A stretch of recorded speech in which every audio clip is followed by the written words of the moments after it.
پچھلے دنوں افریقی ملک موزمبیق کے شہر شموئیو میں عاشقان رسول کی دینی تحریک دعوت اسلامی کے شعبہ خدام المساجد والمدارس کے تحت ذمہ داران کی کاوشوں سے مدنی مرکز فیضان مدینہ کا سنت بھرے اجتماع کے انعقاد سے افتتاح کیا جا چکا ہے۔ نگران ساؤدرن افریقہ ریجن اور نگران موزمبیق مشاورت کی اس مدنی مرکز فیضان مدینہ میں تشریف آوری ہوئی۔ اس دوران مقامی اسلامی بھائیوں نے انہیں فیضان مدینہ کا وزٹ کروایا۔ اس موقع پر نگران ساؤدرن افریقہ ریجن نے مدنی خبروں کو بتایا۔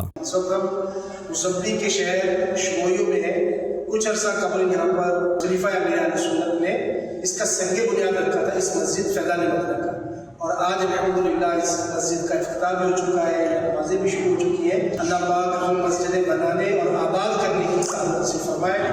اسی دوران نگران ساؤدرن افریقہ ریجن نے مدنی مرکز فیضان مدینہ کی بقیہ رہنے والے تعمیراتی کاموں کا جائزہ لیا۔ اختتام پر نگران ساؤدرن افریقہ ریجن نے فیضان مدینہ کی تعمیرات جلد مکمل ہونے، یہاں سے نیکی کی دعوت عام ہونے اور دینی کاموں کے بڑھنے سمیت ان کاموں میں حصہ لینے اور کوششیں کرنے والے عاشقان رسول کے لیے دعائے خیر بھی کی۔ واضح رہے کہ شموئیو میں قائم ہونے والے اس مدنی مرکز فیضان مدینہ میں باقاعدہ 5 وقتہ نمازوں اور جمعہ کی باجماعت ادائیگی سمیت ناظرہ و حفظ قرآن پاک کی تعلیم کے لیے علیحدہ مدرسۃ المدینہ کی برانچز کا قیام رہے گا، اور ہفتہ وار سنت برے اجتماعات و مدنی قافلوں کے سفر سمیت دعوت اسلامی کے دیگر دینی کاموں کا سلسلہ بھی جاری و ساری رہے گا۔